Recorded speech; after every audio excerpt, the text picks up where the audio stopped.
95-ാമത്തെ minute വരെ Japan ബ്രസീലിനെ shock ചെയ്ത് പുറത്താക്കുന്നത് തന്നെയായിരിക്കും കേട്ടോ ജപ്പാൻ ഫാൻസും അതേപോലെ ബ്രസീൽ ഹേറ്റേഴ്സും സ്വപ്നം കണ്ടുണ്ടായിരിക്കുക. എന്നാൽ അവസാനത്തെ മിനിറ്റിൽ കാർലോ ആൻസലോട്ടിയുടെ റെമോൺടാഡ സ്റ്റൈലിൽ ബ്രസീൽ ജപ്പാനെ അടിച്ചപ്പോൾ റൗണ്ട് ഓഫ് 32-ൽ നിന്ന് റൗണ്ട് ഓഫ് 16-ക്ക് ഏഷ്യൻ ടീമിനെ പുറത്താക്കിക്കൊണ്ട് ബ്രസീൽ കടന്നിരിക്കുകയാണ്. എന്തൊരു മാച്ചായിരുന്നു ഇത്! എന്തൊരു അറ്റാക്കിംഗ് ഫുട്ബോളും, എന്തൊരു ഫുട്ബോൾ മാറാൻ അല്ലെങ്കിൽ കാണാൻ അല്ലെങ്കിൽ കണ്ണൊന്ന് വെട്ടിയാൽ ഫുട്ബോളിൽ എന്തും സംഭവിക്കാമെന്ന് തെളിയിക്കുന്ന മറ്റൊരു മത്സരം കൂടിയായിരുന്നു കേട്ടോ ഇത്. നമുക്ക് ഇനി ഇവരെങ്ങനെയാണ് റൗണ്ട് ഓഫ് 32-ലേക്ക് എത്തിയത് നോക്കാം. അപ്പോൾ നമ്മുടെ വീഡിയോസ് ഇഷ്ടപ്പെടുകയാണെന്നുണ്ടെങ്കിൽ മുഴുവനായി കണ്ടിട്ട് ലൈക്ക് ചെയ്യുക. ലൈക്ക് ചെയ്ത് മാത്രമല്ല സബ്സ്ക്രൈബ് ചെയ്യാൻ മറക്കരുത്. അങ്ങനെയാണെങ്കിൽ മാത്രമേ ഇനി നിങ്ങൾ എന്നെ കാണുള്ളൂ, യൂട്യൂബ് നിങ്ങൾക്ക് എന്നെ കൊടുന്നു തരുള്ളൂ. അപ്പോൾ നമുക്ക് എങ്ങനെയാണ് ബ്രസീലിൻ്റെയും ജപ്പാൻ്റെയും റൂട്ട് അൺടിൽ റൗണ്ട് ഓഫ് 32 വരെ എന്ന് നോക്കി വെക്കാം.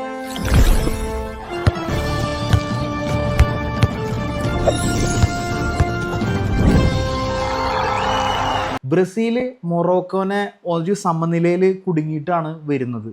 ഫസ്റ്റത്തെ മത്സരത്തിൽ കേട്ട പഴിക്ക് എല്ലാം തിരിച്ചടിച്ചുകൊണ്ട് 3-0 ഹെയ്തിനെ തകർത്തിട്ടായിരുന്നു അവരവരെ ഗ്രൂപ്പിലെ മൂന്നാമത്തെ മത്സരത്തിന് സ്കോട്ട്ലൻഡിനെ നേരിടാൻ ഇറങ്ങുന്നത്. സ്കോട്ട്ലൻഡിനെതിരെയും ഒരു 3 ഗോൾ ജയത്തോടെ വിനീഷ്യസ് ജൂനിയർ എന്ന അവരുടെ ഹയസ്റ്റ് XG ഉള്ള പ്ലെയർ 4 ഗോളോടെയാണ് റൗണ്ട് ഓഫ് 32-ലേക്ക് വരുന്നത്. എന്നാൽ സ്കോട്ട്ലൻഡിൻ്റെ മത്സരത്തിൽ സുൽത്താൻ, നെയ്മർ ഒരു പ്രസൻസ്, നെയ്മറിൻ്റെ പ്രസൻസ് ബ്രസീൽ ആരാധകർക്ക് വൻ ആവേശമാണ് കൊടുത്തത്. എന്നിരുന്നാൽ പോലും പേടിയോടെ തന്നെയാണ് അല്ലെങ്കിൽ ഒരു ചെറിയ ടെൻഷനോടെ തന്നെയാണ് ജപ്പാനെ നേരിടാൻ അവർ വരുന്നത്. എന്നാൽ ജപ്പാനാവട്ടെ ആദ്യത്തെ കളിയിൽ തുനീഷ്യനെ 4-0 തകർത്തുകൊണ്ട് പിന്നീടുള്ള 2 കളിയും സമനിലയോടെയാണ് വരുന്നത്.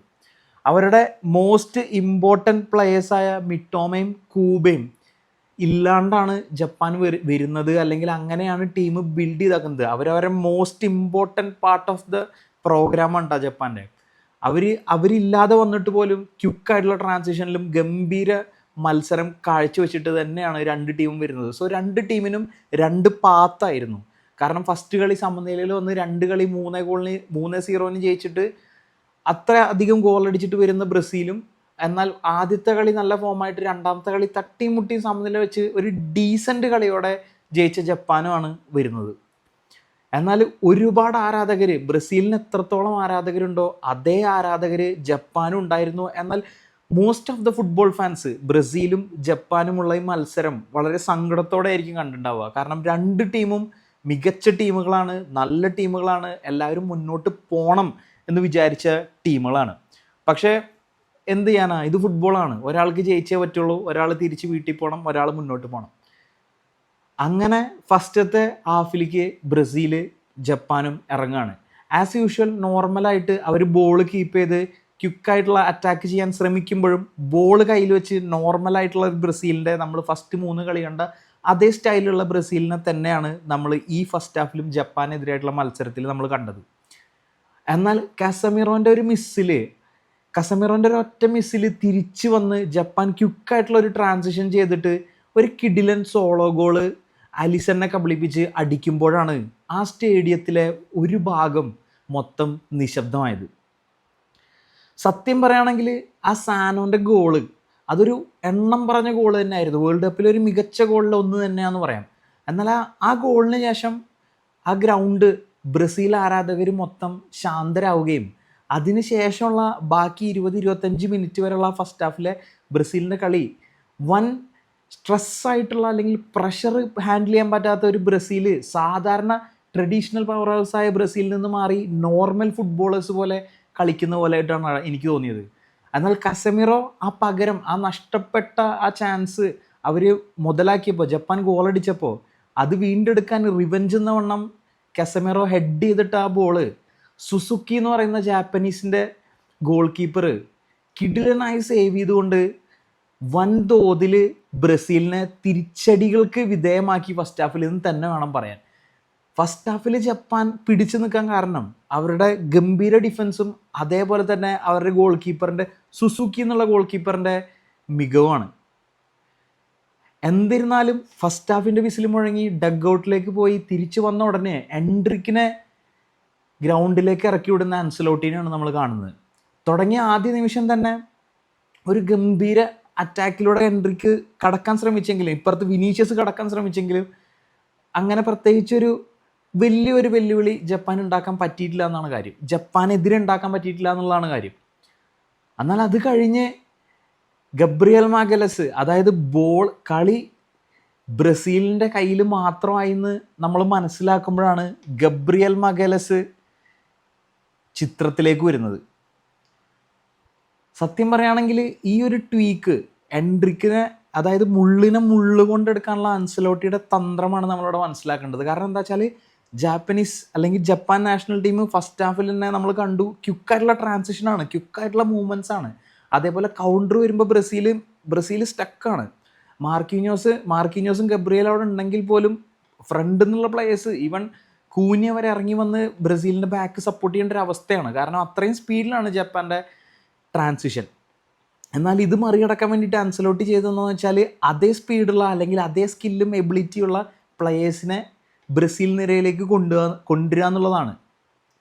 അതേപോലെ നമ്മൾ വളരെ ഷോക്കിംഗ് ആയിട്ടുള്ളൊരു കണ്ട ഒരു ആൻസലോട്ടി മൂവ്മെൻ്റാണ് കാസമിറോനെ സെക്കൻഡ് ഹാഫിൽ വീണ്ടും കളിപ്പിച്ചത്. ഫസ്റ്റത്തെ കളിയാണ് എൻ്റെ ഓർമ്മ ശരിയാണെങ്കിൽ കാസമിറോൻ്റെ കുറേ മിസ് കാരണം സെക്കൻഡ് ഹാഫിൽ ഫബീഞ്ഞോ വരുന്നതാണ് നമ്മൾ കണ്ടത്. അതേ ഒരു മൂവ്മെൻറ്റ് ഉണ്ടാവുമെന്ന് പ്രതീക്ഷിക്കുമ്പോഴാണ് ഡഗ്ഔട്ടിൽ നിന്ന് കാസമിറോ കണ്ടിന്യൂ ചെയ്തിട്ട് എൻട്രിക്ക് വരുന്നത്. എന്നാൽ ഈ മൂവ്മെൻറ്റ്, ഈ ആൻസലോട്ടിയുടെ മൂവ്മെൻറ്റ് എൻട്രിക്കിനെ മുന്നിലേക്ക് തള്ളി എല്ലാ ശ്രദ്ധയും എൻട്രിക്കിന് കൊടുക്കുമ്പോൾ ബാക്കിൽ ഒരു ഫോൾസ് നയൻ പോലെ തിരിച്ച് പിന്നിൽ വന്ന് ആരാണ് ആ പൊസിഷനിൽ നിൽക്കുന്നത്, ആ പൊസിഷനിലുള്ള ആൾ മാക്സിമം ഓപ്പർച്യൂണിറ്റി എടുത്തിട്ട് സ്കോർ ചെയ്യാന്നുള്ള രീതിയാണ് ആൻസലോട്ടി ബ്രസീൽ ഇൻഡ്യൂസ് ചെയ്തത്. That's how Casemiro scored A goal.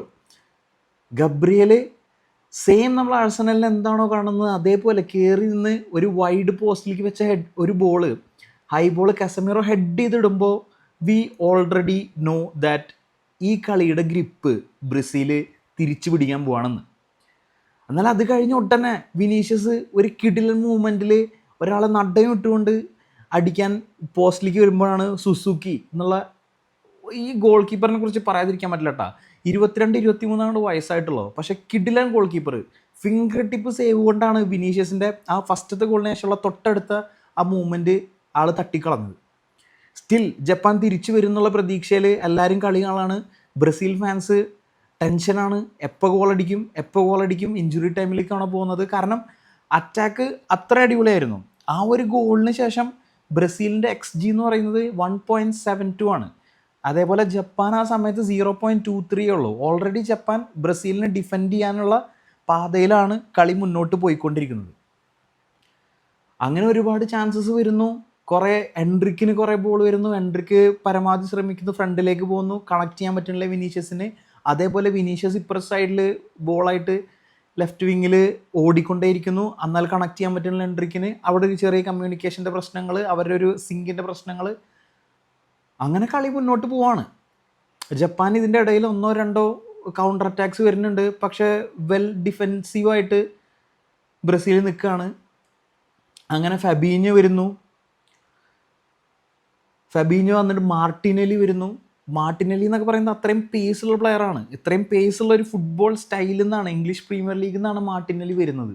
So ആൾക്ക് ഇത്രയും മാച്ച് കളിച്ചതിൻ്റെ ആ പരിചയസമ്പത്ത് അല്ലെങ്കിൽ ഇടിച്ച് കളിക്കാനുള്ള, ആ ശരീരം വെച്ച് ഇടിച്ച് കളിക്കാനുള്ള മെൻറ്റാലിറ്റിയുള്ള പ്ലെയറാണ് മാർട്ടിനെലി. അത് നമ്മൾ വന്നിറങ്ങിയ സമയത്ത് തന്നെ നമ്മൾ കാണുകയും ചെയ്തു.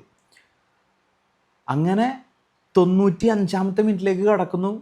എല്ലാവരും ഓക്കെ, നെടുവീർപ്പിട്ട് ബ്രസീൽ ഫാൻസ് മെല്ലെ ഇനി ഈ ഫൈനൽ വിസിൽ അടിച്ചിട്ട് വെള്ളം കുടിച്ചിട്ട് അടുത്ത ഇഞ്ചുറി ടൈം കാണാമെന്ന് വിചാരിച്ചിരിക്കുമ്പോഴാണ് ബ്രൂണോ ഗുമേറസിന് ആ ബോൾ കിട്ടുന്നത്.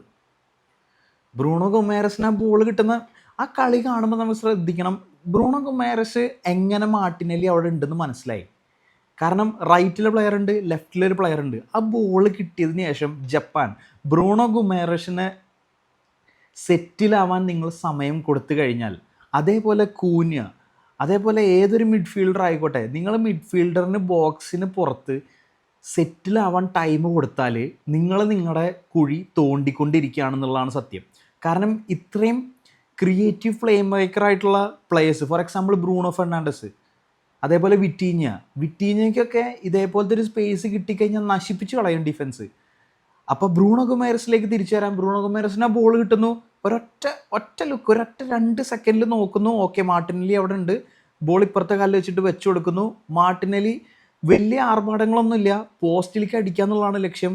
ആ കിട്ടിയ ബോള് ഒന്ന് വെട്ടിച്ച് കറക്റ്റ് മാർട്ടിനെലി ബോക്സിൻ്റെ ഉള്ളിലേക്ക് ഇടുന്നു. Brazil 2, Japan 1. നെയ്മർ ഡഗ് ഔട്ടിൽ നിന്ന് ഓടി വരുന്ന കാഴ്ചയാണ് നമ്മൾ അവിടെ നിന്ന് കാണുന്നത്.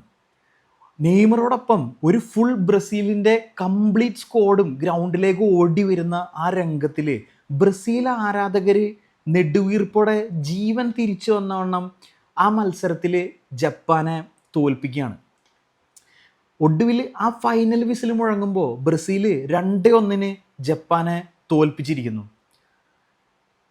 വിസിൽ മുഴങ്ങിയിട്ട് ജപ്പാൻ്റെ പ്ലെയേഴ്സ് അവിടെ ഇരുന്ന് കരയുമ്പോൾ നമ്മൾ ഇന്നലെയായിട്ട് കാണുന്ന വീഡിയോസാണ്.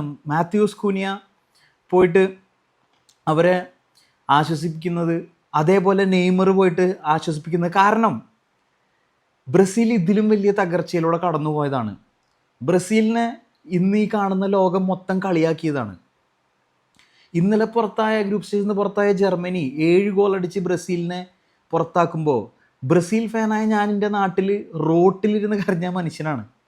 എന്നിട്ടും ഇതെല്ലാം അതിജീവിച്ച് ബ്രസീൽ ഫാൻസും ബ്രസീലും സ്വന്തം നാട്ടിൽ നാണം കെട്ടതിൻ്റെയും ആ വിഷമം, അല്ലെങ്കിൽ ഒരു ഫൈനലിൽ പെനാൽറ്റി നഷ്ടപ്പെടുത്തുമ്പോൾ നമുക്ക് ട്രോഫി വിരൽത്തുമ്പെന്ന് അല്ലെങ്കിൽ കൺമുന്നിൽ നിന്ന് നഷ്ടപ്പെടുന്ന രംഗം ബ്രസീൽ ഒരുപാട് കണ്ടിട്ടുണ്ട്. അതുകൊണ്ട് തന്നെയാണ് ബ്രസീൽ പ്ലെയേഴ്സ് ജാപ്പനീസ് പ്ലെയേഴ്സിൻ്റെ അടുത്ത് പോയിട്ട് അവരെ ആശ്വസിപ്പിക്കുന്നതും അവരെ സാന്ത്വനിപ്പിക്കുന്നതെന്നും വേണം പറയാൻ. സോ നിങ്ങൾ ഈ കളി കാണുമ്പോൾ ഏതെങ്കിലും ഒരു നിമിഷത്തിൽ ജപ്പാൻ കയറണം എന്ന് ആഗ്രഹിച്ചിരുന്നില്ലേ? എന്നാൽ ബ്രസീൽ പുറത്താകരുത്, ജപ്പാനും പുറത്താകരുതെന്ന് വിചാരിച്ചിട്ട് കളി കണ്ട 70% ആൾക്കാരാണ്. എന്നിരുന്നാലും നമുക്ക് എല്ലാവർക്കും അറിയാം ഒരാളെ കടക്കുള്ളൂ എന്ന്. ബട്ട് ജപ്പാൻ ആൻഡ് മൊറിയാസു വീണ്ടും 2016,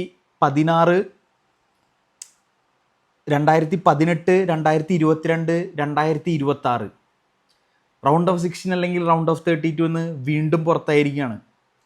ഒന്നുകൂടെ പറയട്ടെ, ജപ്പാൻ അടുത്ത വേൾഡ് കപ്പിന് വരുമ്പോൾ ജപ്പാൻ ആശ്രയിക്കുന്നത്, അല്ലെങ്കിൽ ജപ്പാനെ നമ്മൾ കാണുന്നത് ജപ്പാൻ ആരെയൊക്കെ വഴിമുടക്കും എന്നായിരിക്കില്ല. ജപ്പാൻ ഏതുവരെ എത്തും എന്നുള്ളത് തന്നെയായിരിക്കും. ബിക്കോസ് എല്ലാ വർഷവും ജപ്പാൻ ഇമ്പ്രൂവ് ആയിക്കൊണ്ടിരിക്കുകയാണ്.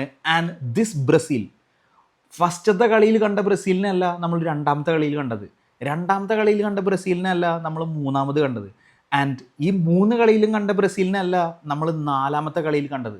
ജോഗോ ബൊണീറ്റോൻ്റെ ഒരു നിഴലിൻ്റെ ഒരു 50% പോലും വന്നില്ലെങ്കിലും ഈ ബ്രസീലിൻ്റെ ഫുട്ബോളിൻ്റെ അഴക്, അല്ലെങ്കിൽ ഈ ബ്രസീലിൻ്റെ അറ്റാക്കിങ്ങിൻ്റെ മികവ് എങ്ങും പോയിട്ടില്ല എന്ന് അടിവര ഇട്ടുകൊണ്ട് പറയുമ്പോൾ ഇതിൻ്റെ അമരക്കാരനായി കാർലോ അൻസലോട്ടി നമുക്ക് വെച്ചിരുന്നൊരു പാഠമുണ്ട്. എന്തൊക്കെ പ്രശ്നങ്ങൾ വന്നാലും, ഭൂമി ഇടിഞ്ഞ് തന്നെ വീണാലും കാമായിട്ടിരിക്കുക. നടക്കേണ്ട സമയത്ത് നടന്നിരിക്കും. അതിനുള്ളത് നമ്മൾ ചെയ്തുകൊണ്ടേ ഇരിക്കുക. അപ്പോൾ അടുത്ത വീഡിയോ ആയിട്ട് കാണാം.